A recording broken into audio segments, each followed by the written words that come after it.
जीवित नहीं आते हैं। तो एक प्रयास किया गया पूरे प्रदेश के अंदर हम लोग टैलेंट हंट करें या प्रतिभाओं की खोज हो, तो कम से कम उनको बाद में कोच दें, इंफ्रास्ट्रक्चर बनाए उनके लिए, और ऐसी स्थिति करें उनमें से खिलाड़ी निकले आगे। तो मुझे उम्मीद है कि एक नया जो प्रयोग शुरू हुआ बहुत कामयाब होगा। अभी तक तो कामयाब बहुत हुआ है, प्रदेशवासियों ने सबका सहयोग किया, और अब हर साल होंगे ये मैच। तो उससे क्या है, सर्टिफिकेट प्रतिभा निकलेगी और राजस्थान का नाम भी खेलों में पीछे नहीं रहेगा देश के अंदर, ये सोच के। और कल मैंने बताया आपको कि उनके अवार्ड, आउट ऑफ टर्न नौकरी, ये सब कुछ मतलब हमने उनको सुविधा दी है। उनका प्राइज बढ़ा, जो इनाम देते हैं उनको 3 crore gold, 2 crore silver, 1 crore bronze. तो तमाम तरह के फैसले हुए, वो खिलाड़ियों में उत्साह का संचार हुआ है, ये मैं कह सकता हूँ। तो एक तो ये मुख्य बात थी। और बाकी जो है, सरकार जो फैसले कर रही है इस बार एक के बाद एक, वो आप सबके जहन में है, और मैं दावा कर सकता हूँ कि देश के कई राज्यों में ऐसे फैसले नहीं हुए हैं। क्योंकि मैं देखता हूँ कि गुजरात में मैं काम कर रहा हूँ, अभी देख रहा हूँ, मतलब कुछ भी नहीं हुआ वहाँ की हालत बड़ी गंभीर है। जो मोदी जी के वक्त में गुजरात मॉडल था, वो मॉडल कुछ नहीं था वहाँ पर, खाली हवाई थी वहाँ पर, और उनका काम चल गया, उनका काम चल गया। तो अब स्थिति जो बन रही है, अब उनकी पोर्टफोलियो और सड़कें तो खराब हो गई वहाँ पर। जो पहले ज़माने में हमारी तुलना में सड़कें बहुत शानदार थी गुजरात की, वो उल्टा हो गया। राजस्थान की सड़कें शानदार, वहाँ की स्थिति बहुत ही विकट है। नौकरियाँ टेम्परेरी टाइप देते हैं वहाँ, अजीब सिस्टम है, 5 साल तक फिक्स पे रखते हैं, टेम्परेरी नौकरी होती है, नौकरियाँ कम बहुत कम है। तो बड़ा आक्रोश है। ओपीएस लागू नहीं कर रहे हैं, ओपीएस लागू नहीं कर रहे हैं,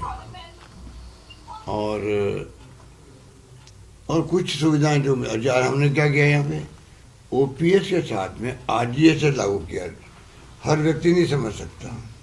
जो सीजीएसएस की स्कीम भारत सरकार की है केंद्रीय कर्मचारियों के लिए, हमने वो स्कीम लागू की है यहाँ के लिए, पेंशनर्स के लिए। अब उनको डायरी वारी भरना, लिमिटेड नहीं, 10-20 हज़ार की दवाई नहीं है, वो पूरा इलाज अपना परिवार का हिंदुस्तान में कहीं कर सकता है।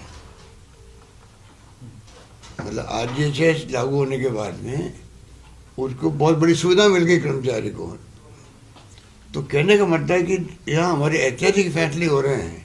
ओपीएस ऐतिहासिक, और इतना झूठ बोलते हैं लोग। मध्य प्रदेश कल सरकार बोली है, पहले हिमाचल वाला बोला, इतने घबराए हुए लोग हैं, इनको झूठ बोलने में शर्म नहीं आती है कि ये ओपीएस लागू हुई नहीं है, खाली घोषणा हुई है।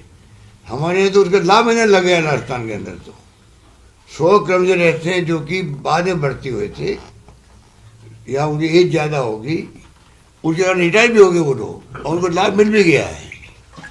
हमारे यहाँ जो पैदा करता बंद हो गया है। तो कहने वाले इतनी झूठ बोलने की इनकी तो लिमिट है, ये माहौल बनाते हैं, हमें बार बार खंडन करना पड़ता है। बीजेपी राज्य झूठ बोलने लग गए, इसलिए अपने वहाँ पर कर्मचारियों का आक्रोश थमे कैसे।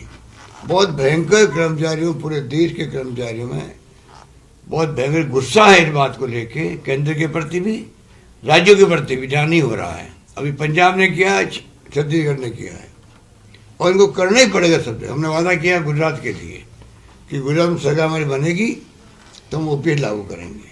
ये मानवीय दृष्टिकोण है। 35 साल के थे जिंदगी के, जो बूढ़ा आदमी होते देखे पता नहीं मुझे पेंशन कितनी मिलेगी। और शेयर मार्केट ने लिंक कर दिया पेंशन को।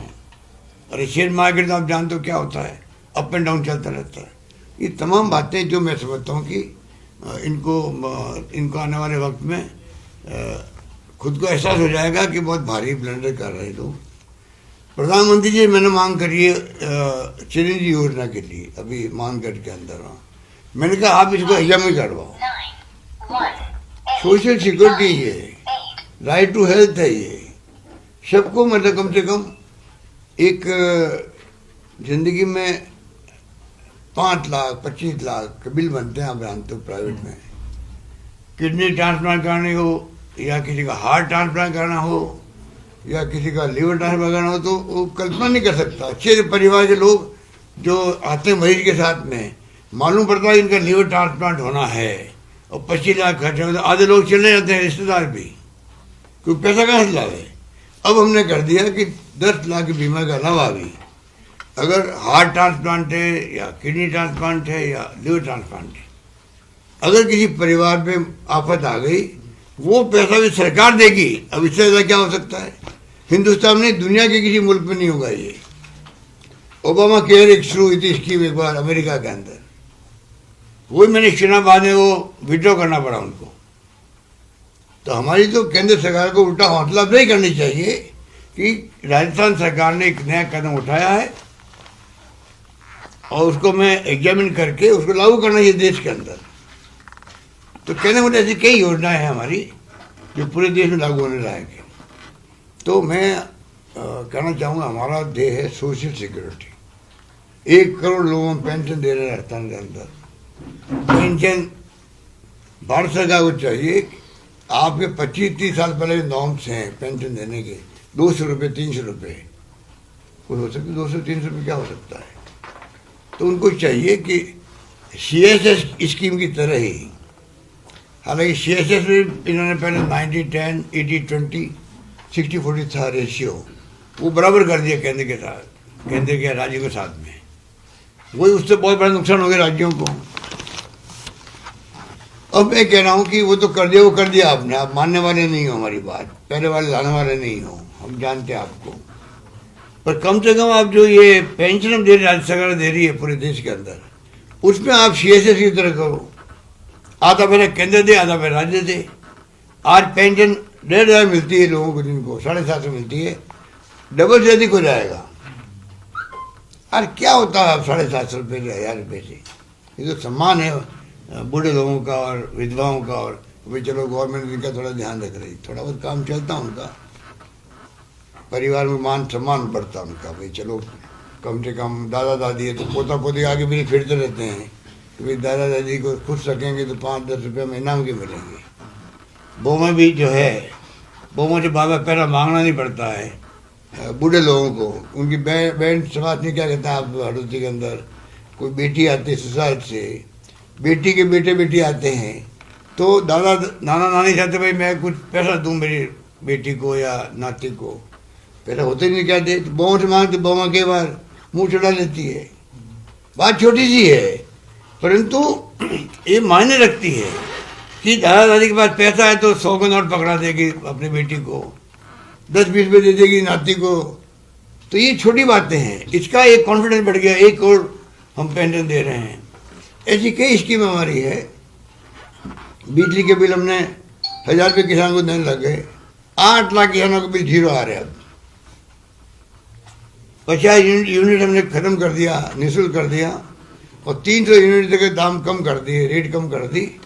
45 लाख ऐसे उपभोक्ता है राजस्थान में जिनके 0 बिल आने लग गया। ये सब सोशल सिक्योरिटी है। महंगाई बहुत भयंकर है, इसलिए सोशल सिक्योरिटी का जमाना आ गया है। केंद्र को चाहिए, पूरे देशवासियों को, दुनिया के मुल्कों में है, कोई भी परिवार वहाँ पर तकलीफ में नहीं है। जैसी जैसी हैसियत है उनको वीकली पैसा मिलता है, जिससे कि ज़िंदगी गुजर आराम से कर सके। पैसा वही लेगा वीकली जिनको वास्तव में तकलीफ है जिंदा रहने की, परिवार चलाने, वो तो लेगा। पैसे वाले थोड़ी आके वहाँ एप्लीकेशन देंगे वहाँ पे। तो ये टाइम आ गया, 21वीं सेंचुरी में चल रहे हैं।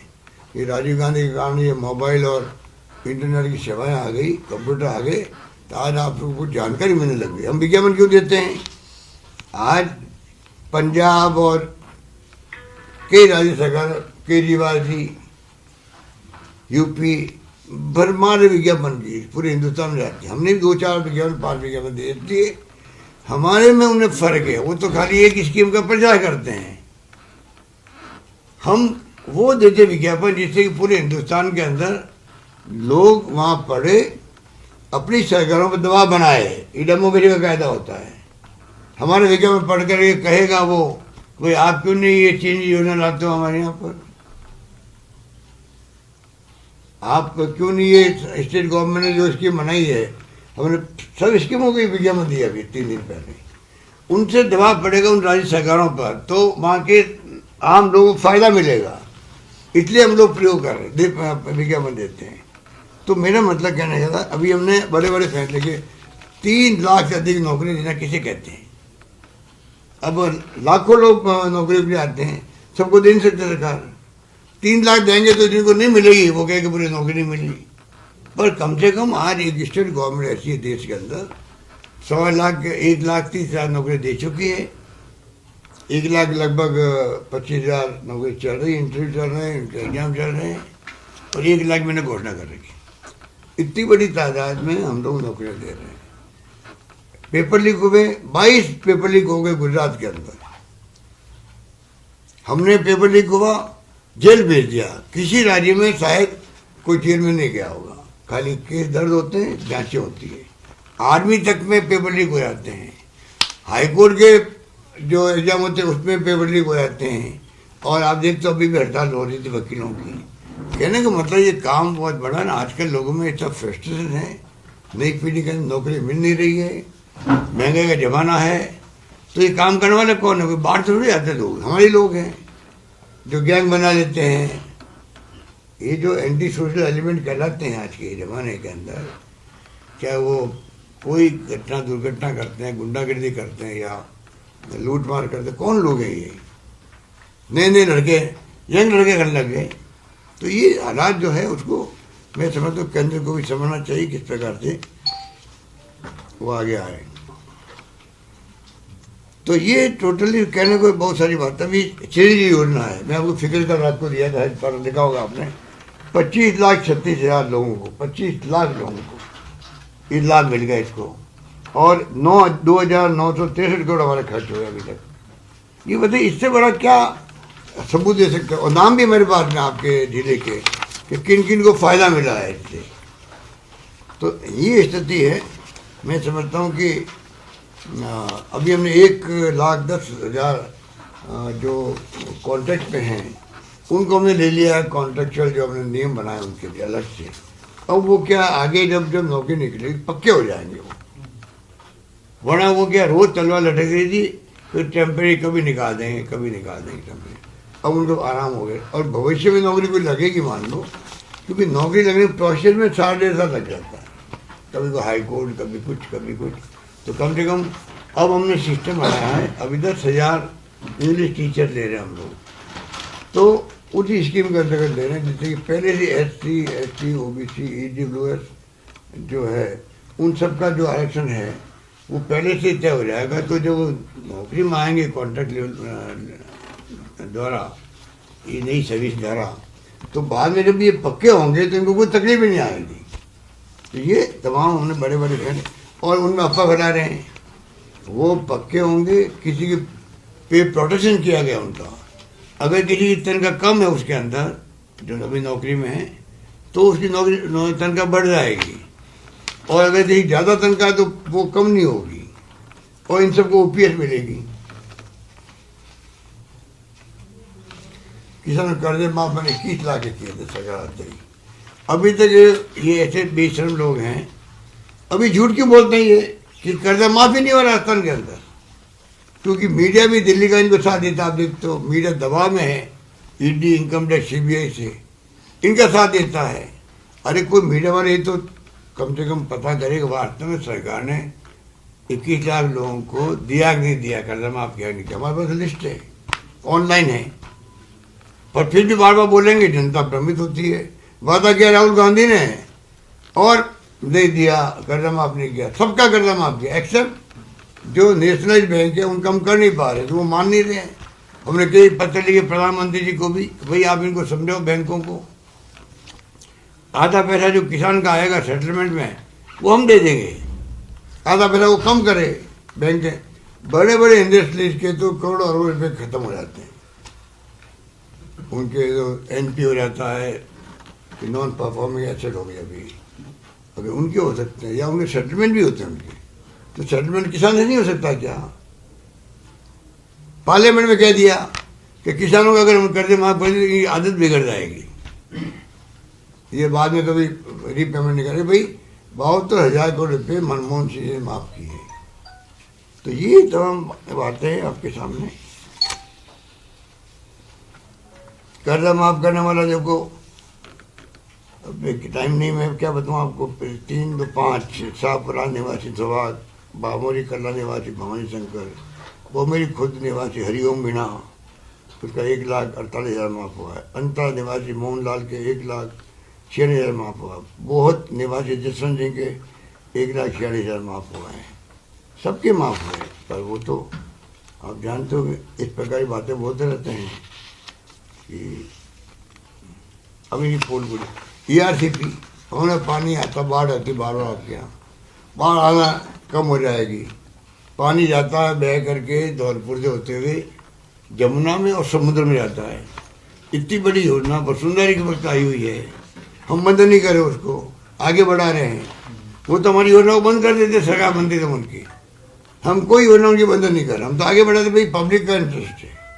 अब उसके अंदर भी ये रोड कर रहे हमारे, भानावारी करें। 40,000 करोड़ की योजना है, 9,000 करोड़ में सैंक्शन भी कर दे भाई कि डिले क्यों हुए, राष्ट्रीय परियोजना घोषित हुए तब तक कम से कम काम करते जाएं, उसको लेके इनको ऐतराज है।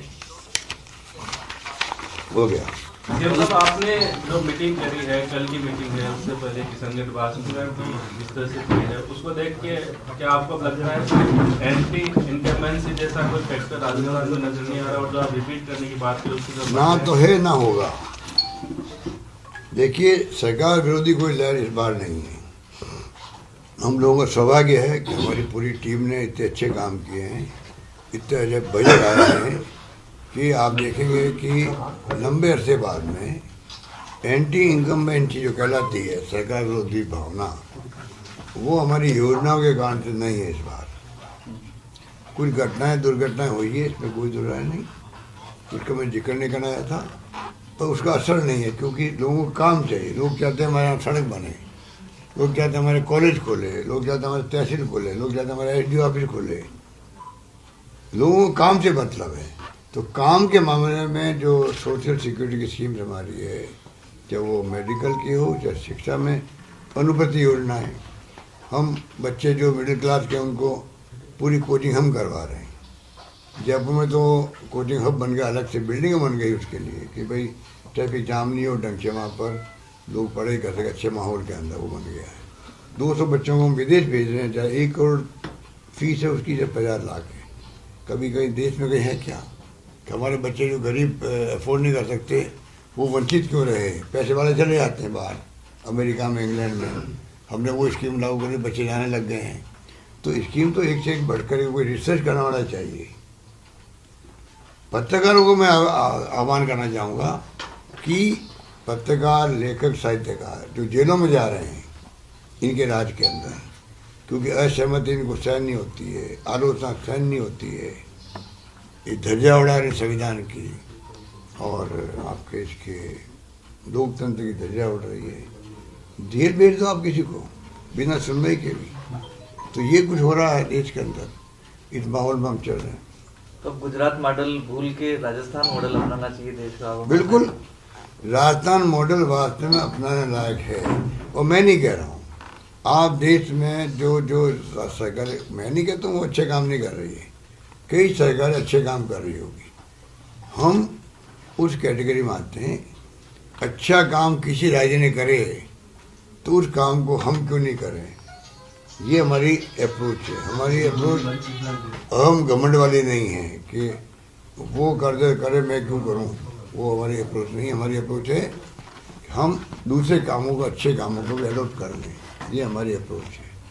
सकारात्मक सोच इसको कहना चाहिए, लेकिन सोच नहीं। ये आपने जो कहा, इस बार मुझे लगता है अभी तक के माहौल में कि इस बार सरकार विरोधी लहर नहीं लग रही मुझे पब्लिक में। हाँ, वो कहते रहते आप में झगड़े क्यों करते हैं, ये झगड़े हर पॉलिटिकल पार्टी में होते हैं देश के अंदर, और इसको आप रोकने का प्रयास ही कर सकते हैं। हम चाहेंगे कि अगर पब्लिक के लिए हमने कुछ काम किया है, अगर किया है और पब्लिक मानती है कि हाँ हमारे लिए ऐसी स्कीम हमारी पहले कभी नहीं आई, तो हम चाहेंगे पब्लिक वापस हमें रिपीट करे इस बार, जिससे कि हम अगली बार और अच्छा वित्त प्रबंधन के साथ में ऐसी ऐसी स्कीम ला सकें जो कि लोग कल्पना नहीं करते थे। ओपीएस लेके आए, किसी ने मांग की थी क्या? कर्मचारी ने मांग भी नहीं करी, उनको उम्मीद नहीं थी कि ओपीएस भी कभी वापस आ सकता है क्या। एग्जाम्पल दे रहा हूँ आपको, हमने किया क्योंकि मानव दृष्टिकोण इसके अंदर है। आज ये जैसे कि किसी ने मांग की क्या, फिजिकल काम उनके हैं, फिजिबल, उनको हम कोई नहीं रोकते हैं, चाहे वो कोई एमएलए कुछ भी हो। गुजरात चुनाव में क्या स्थिति है कांग्रेस की? गुजरात में हम जीत सकते हैं क्योंकि वहाँ एंटी इनकम मेरी बहुत भारी है। गुजरात में एंटी इनकम मेरी बहुत भारी ज़्यादा है, बहुत ज़्यादा भारी है। इसलिए मोदी जी बार बार आ रहे हैं, वहाँ पर हर वीक आते हैं। क्या जरूरत है प्रधानमंत्री आने की, उनका नाम बहुत बड़ा होता है। सर, जन कल्याण की इतनी सारी योजनाएं चला रखी है, पत्रकारों के लिए भी एक अधिसूचना के सरलीकरण का आपने वादा किया था सर, तो कुछ जिले के पत्रकारों को कोई सुविधा उपलब्ध नहीं है अभी तक। अधिसूचना के लिए सर हमारे यहाँ जो फैसला पत्रकारों के लिए भी मैंने बगैर मांगे भी किया, पेंशन का भी किया है, मेडिकल का भी किया है। मेडिकल आपको कवर भी होते होंगे, उसके अंदर चीनी योजना में कवर होते हैं। मुझे याद नहीं कि मैंने पत्रकारों के लिए बहुत फैसला किया है। जो भी दिया सर आपने दिया है, जो भी राजस्थान में आपने दिया है, आपने ही दिया है, और सरकार ने दिया है। लेकिन सर आप लोग सब चीजें अधिस्वीकृत पत्रकारों के लिए है। जो भी चीज स्कीम्स आप लागू करते हैं उनका फायदा मिलता है अधिस्वीकृत, लेकिन अधिस्वीकरण के लिए जो प्रक्रिया है वो बहुत ही ज्यादा जटिल है और वो हो नहीं पाती। तो ऐसे में जो उसमें क्या एक भी जिले का पत्रकार एक भी शामिल नहीं है सर, उसमें क्या प्रक्रिया है। उसमें क्या हुआ, पिछली बार हमने जब किया था 750 पत्रकारों को हमने प्लॉट देने की फैसला किया था। उसमें जो आप लोग कह रहे हो उसको लेके कोई कोर्ट में चले गए, हाई कोर्ट के अंदर, वो रुक गया। तो ये कुछ काम तो आप लोग भी तो कमजोर हो गए। अभी आप कैमरा बंद करवा दीजिए, बड़ा मैं पता नहीं क्या बोल रहा हूँ पत्रकारों। आप लोग पहले संगठन हुआ करते थे, संगठन हुआ करते थे, उसके माध्यम से प्लेटफॉर्म था बोलने का, मांग करने का, सुझाव देने का। वो सब प्लेटफॉर्म आपके खत्म हो चुके हैं आजकल। ये मोदी जी के राज में ये भी हो गया है। तो अब क्या हो रहा है, उसके कारण क्या है कि समय पे बात पहुँचती नहीं हम लोगों के पास। सर आपने प्लॉट है, वहाँ पे प्लॉट मिल रहे हैं, जयपुर में लोग कह रहे हैं।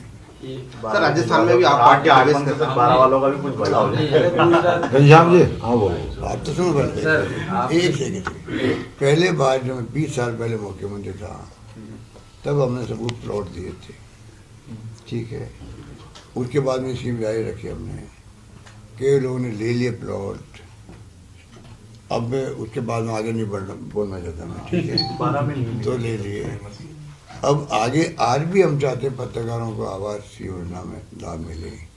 अब दिल्ली जयपुर वाले कह रहे हैं, अध्यक्ष जी कल ही बात कर रहे धारीवाली से, लगे हुए हम लोग, आप हमें लिख के ज्ञापन दे दीजिए क्या है, वो हम जरूर पूरा करने की कोशिश करेंगे। सर आपका एक तीसरा कार्यकाल है सीएम के बाद, पहले के 2 कार्यकाल और इस कार्यकाल की कैसे तुलना करेंगे? देखिए, हर बार जो है चुनौती मेरे सामने आती गई। पहले चुनौती थी अकाल सूखे की, 22 साल पहले 4 अकाल बढ़ गए थे। हमने हिम्मत नहीं आ रही, हमने कहा कोई भूखा नहीं सोने दूंगा मैं। और हमने गेहूँ 32 लाख मेट्रिक टन अनाज मैंने बांटा उस वक्त में। और गेहूँ की बोरी रखने की जगह नहीं थी घरों के अंदर, किसानों की, मजदूर गाँव के अंदर। उसके कारण बहुत लाभ मिला उनको। कई लोगों की बेटियों की शादी हो गई उस गाँव से, काम के बदले अनाज योजना थी। फिर तो लंबी बातें मैं आपको क्या करूँगा अभी, तो कह देता हूँ। हर बार जो हमने पिछली बार दवाएं फ्री कर दी थी, टेस्ट फ्री कर दी थी, और कई स्कीम लेके आए थे सेकेंड टर्म के अंदर।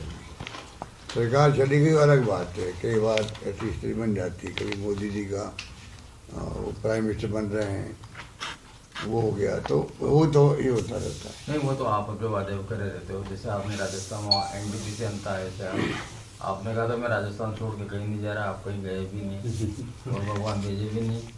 पर मैं ये कह रहा हूँ कि अभी कितनी चुनौतियाँ आप पार्टी में अंदरूनी कितनी चुनौतियों का सामना कर रहे हैं? चुनौती हमारे कोई नहीं है, चुनौती कोई नहीं है। राजनीति में जो थोड़ा बहुत तो देखिए, हर आदमी का एम्बिशन होता है, हम क्यों बुरा माने। हर आदमी अपने एम्बिशन रखता है और रखना भी चाहिए। पार्टी को महत्वाकांक्षा होती है, महत्वाकांक्षा होती है, महत्वाकांक्षा रहनी भी चाहिए। थोड़ा बस उसकी अप्रोच जो है, अप्रोच का अलग अलग फर्क होता है। इसलिए मैं नहीं चाहता कि कोई बात में यहाँ पे कोई बात बोलूँ। खाली यही है कि हम सब मिलके इस बार अगला चुनाव जीतें, और ये पब्लिक इंटरेस्ट राजस्थान के लिए जरूरी है, देश के लिए भी जरूरी है। कांग्रेस देश में मजबूत पार्टी के रूप में रहे, राष्ट्रीय पार्टी एकमात्र है। आज भी बीजेपी राष्ट्रीय पार्टी नहीं है, सरकार उनकी है, कि राज्य में उनकी एंट्री नहीं है देश के अंदर। राजस्थान कांग्रेस ऐसी है, हर राज्य में आपको, हर गांव में, हर घर में आपको इसकी एंट्री मिलेगी। तो रात और दिन का फर्क दोनों पार्टियों के अंदर है।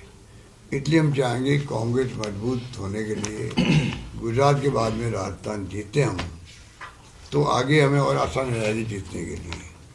और इनको झटका लगेगा बीजेपी और एनडीए गवर्नमेंट को, तो इनका ध्यान जाएगा अर्थव्यवस्था पर जो आज तहस नहस हो रही है।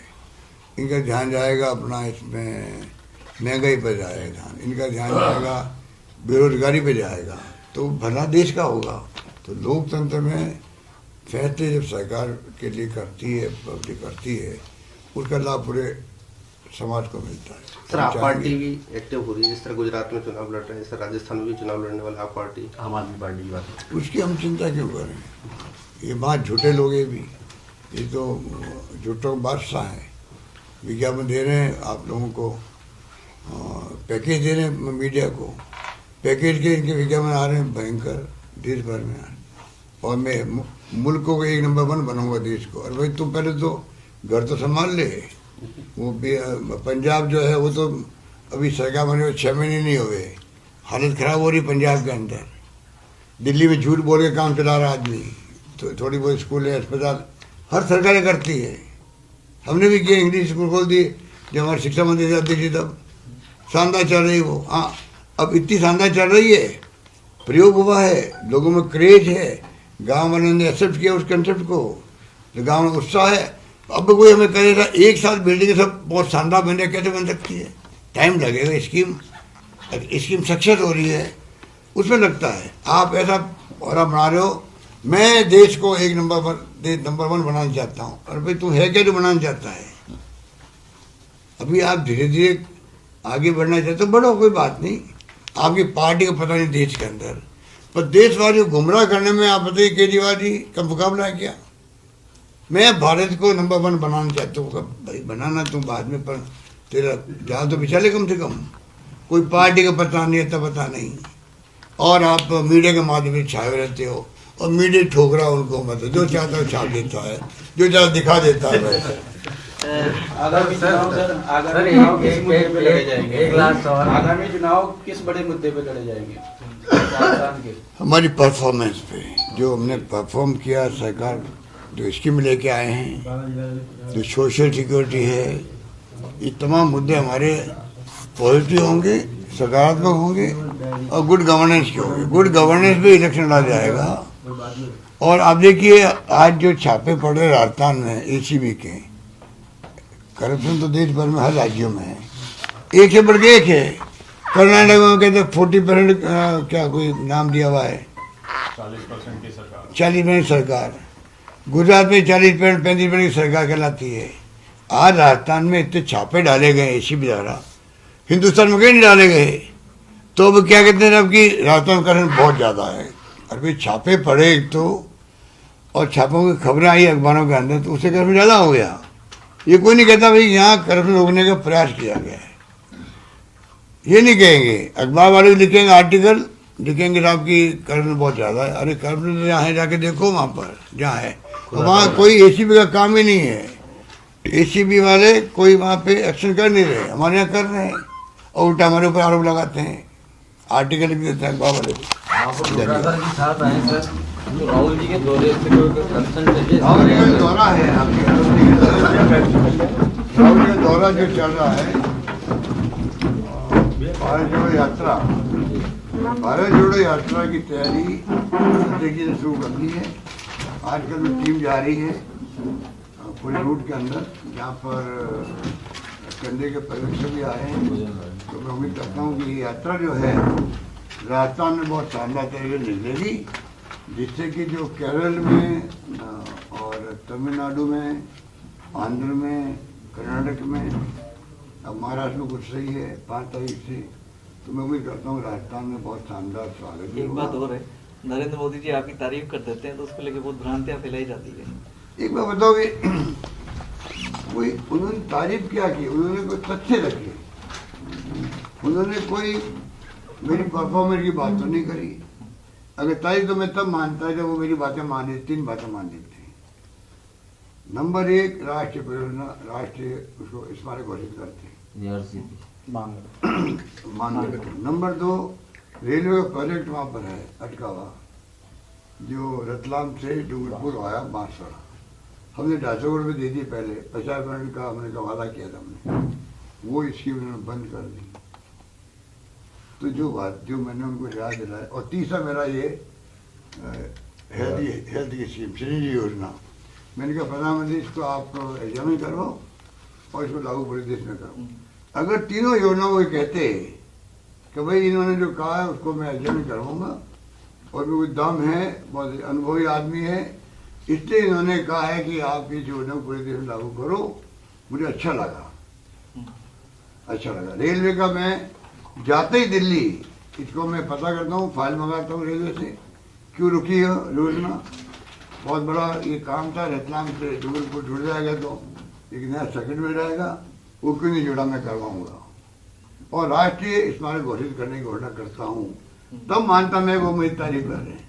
वो कह रहे हैं हमारी जमात थी जब मुख्यमंत्रियों की, हम साथ थे, तब ये सब सीनियर थे, आज यहाँ बैठे हुए मुख्यमंत्री उनमें सब सीनियरी है, ये तथ्य बताया उन्होंने।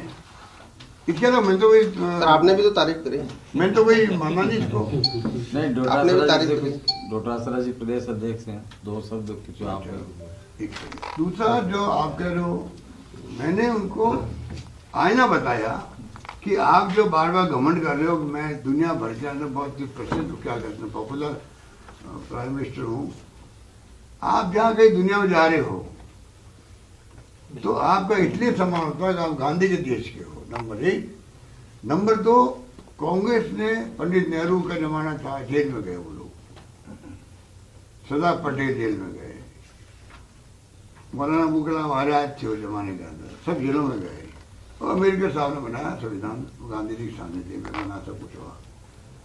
तो मुझे बताइए, गांधी जी के सानिध्य में सब कुछ मुल्क आज़ाद होने के बाद में ये बात हुई, तो मुझे बताओ कि अगर मान लीजिए 70 साल तक हमारे यहाँ डेमोक्रेसी की जड़ मजबूत हुई है, पाकिस्तान में 2 टुकड़े हुए पाकिस्तान के, बार बार सभी को शासन में रखकर गोली चल गई प्राइम मिनिस्टर में, तो मैंने कहा कि हमारे मुल्क पे देखिए डेमोक्रेसी जड़ मजबूत हुई, वो मुल्क है और गांधी का मुल्क, 2 बातें सम्मान होता है देश के अंदर। तो ये तो उनको मैंने बताया कि देखिए आपका सम्मान क्यों हो रहा है, क्योंकि हमारा बैकग्राउंड देश का ये है, हमारा मुल्क इतना महान है हिंदुस्तान, इसलिए सम्मान हो रहा है आपका। ये तो मैंने कहा, और क्या कहा। अब तोड़ फोड़ करो, कुछ भी करो।